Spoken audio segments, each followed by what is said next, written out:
welcome to my corner. Welcome to my corner. Let's have a talk now. From Miami to California. Check your girl out. I'm gonna give it to you straight up. That's right. That's right. Keeping it real, no things inside. Let's go. Welcome to my corner, y'all. What up, everybody? Welcome back to the corner. How's your mama doing? How's everybody doing? Okay, so you guys, this is a transparent video. Some people already, I kind of went through a little bit of it on my social media, but it wouldn't be me if we didn't get in a corner and be transparent, you dig? Okay, so when I say I'm transparent, I ain't cutting no corners, okay? Like, you need not to follow me if you don't like my transparency, because I'm always going to be transparent. Okay, so this week was a straight week. It was cool, but I had a moment this past Tuesday. Not yesterday, but the Tuesday before. I had a moment, right? I was talking to one of my coworkers, and he was like, Candace, I just want to encourage you to don't quit, okay? Like, God sees your consistency. Keep doing what you're doing. Like, God sees you, okay? And I know God sees me. Like, look, I'm going to be real with y'all, okay? When people be saying, like, I got a word for you, I be like, go that way. Because I just be like, everybody got words, okay? Is Jesus speaking to everybody right now about me? If so, why I ain't tell him to come see me personally, okay? Like, I'm very leery about that. So, because they be like, oh, the prophet, I picked you up in my spirit. Well, put me back down. Put me down. I've been getting prophesied over since I was like 3 years old. I'd be like, go ahead. Go ahead. So he told me, he was like, God sees you, don't quit, okay? And I was like, all right, cool. So not knowing, like, the word was going to come into play later, but like a few hours later, I was at church, and I have to sing on Tuesday night. So I'm at rehearsal. I'm at Bible study because we have to sing. And I was like up there like singing, but I was like, I do not want to be here. Like in the middle of me singing my song, I said, oh no, I want to quit. I don't want to do this no more.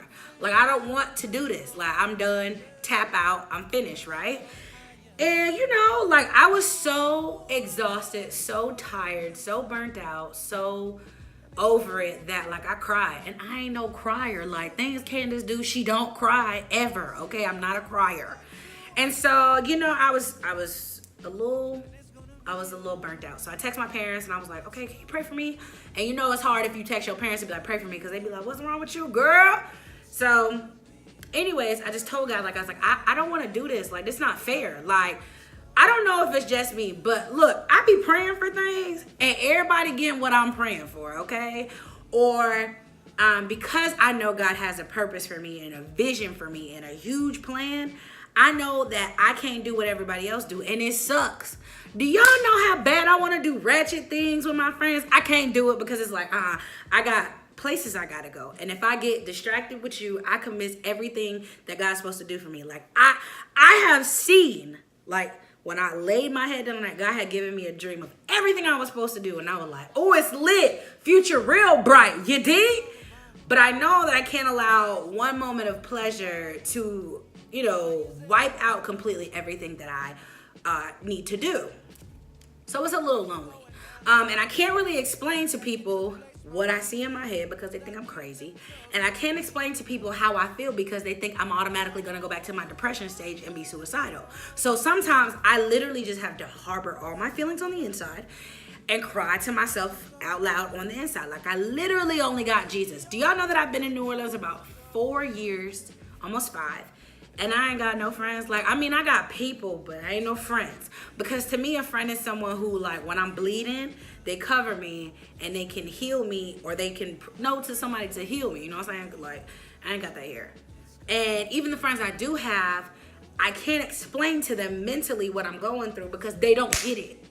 Nobody gets it. So it's like, for 4 years, I've been in this place by myself, okay? And it's lonely. It is so lonely. It is lonely when you have vision, when you have plan for yourself. It is lonely when God has given you a dream and given you talent. It's lonely, period. I don't care what nobody say. When you are talented, when you have a gift, when you are a creator, when you are an artist, it is lonely, period. Don't nobody see your vision. They think you're crazy. You can't elaborate your plans. It's just lonely. And so, not lonely in the sense of like you need a man or a woman, but lonely in the sense of like a companion. Nobody else can go through what you're going through. You're just literally set apart. And it's like a wilderness. And you just waiting, walking through the wilderness by yourself.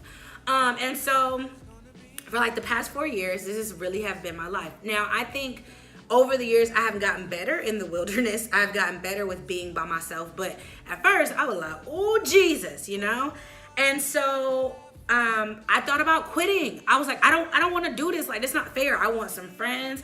I want to see my prayers come to pass. Lord, is you forgetting about me? Like, hello, do you hear me? And he's like, girl, I hear you. Shut up. That's how, look, I don't know about y'all, but the Savior is black because the way he be talking to me, like, girl, I hear you. Shut up.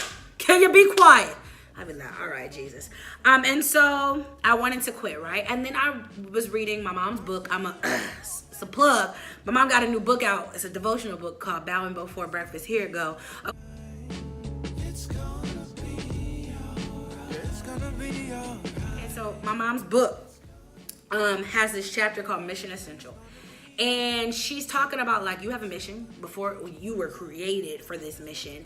And if you don't do your mission, somebody else won't benefit. Somebody else. Okay, so most people think their gifts and talents are for you, but if God gave you a gift and a talent, it's really for other people. So what I do in the corner is not even for me. I mean, I be getting my therapy, but really it's for people out here that's watching. And if I don't do what I'm supposed to do, you won't get the word you're supposed to get, or you won't get the healing you're supposed to get. Somebody needs your gift, right? And if you quit prematurely, they won't get what they're supposed to do. You think it's for you, but it's not. It's not for you at all. It's for somebody else.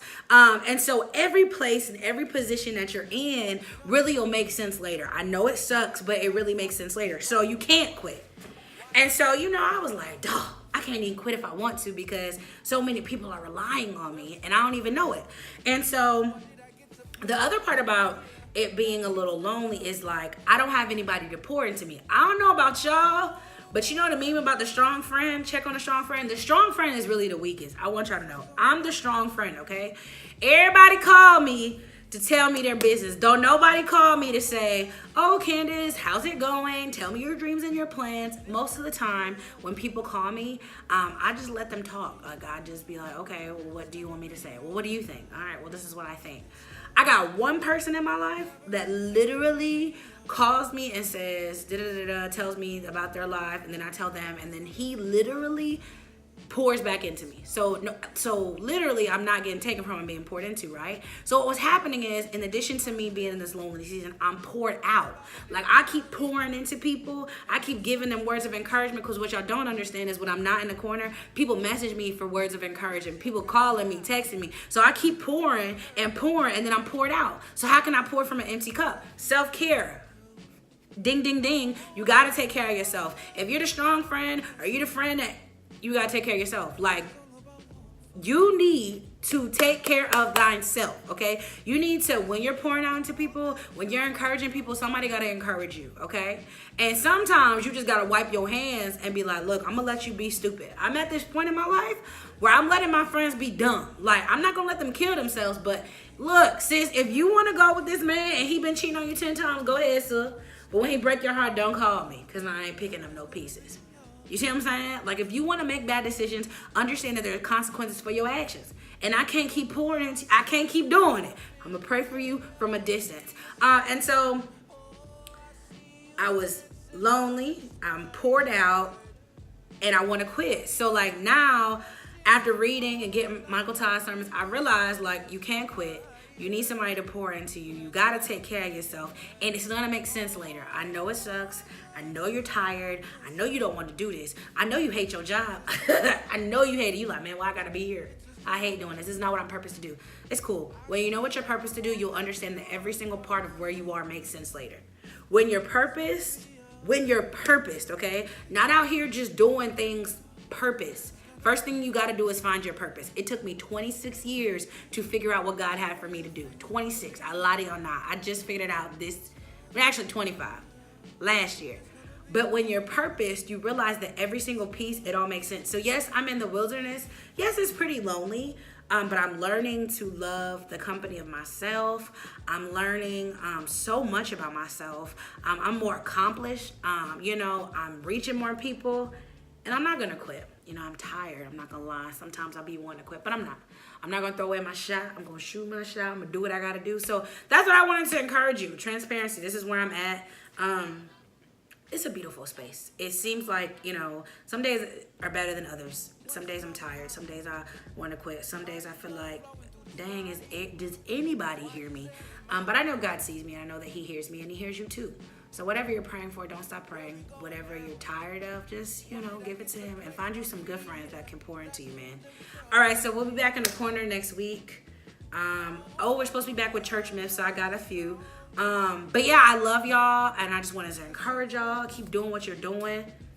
It'll make sense later, okay? Don't quit prematurely. Don't die in the place you weren't destined to die in, but do it. Go through it. Smile while you're going through it. It'll all get better from here. All right, I love y'all. Peace.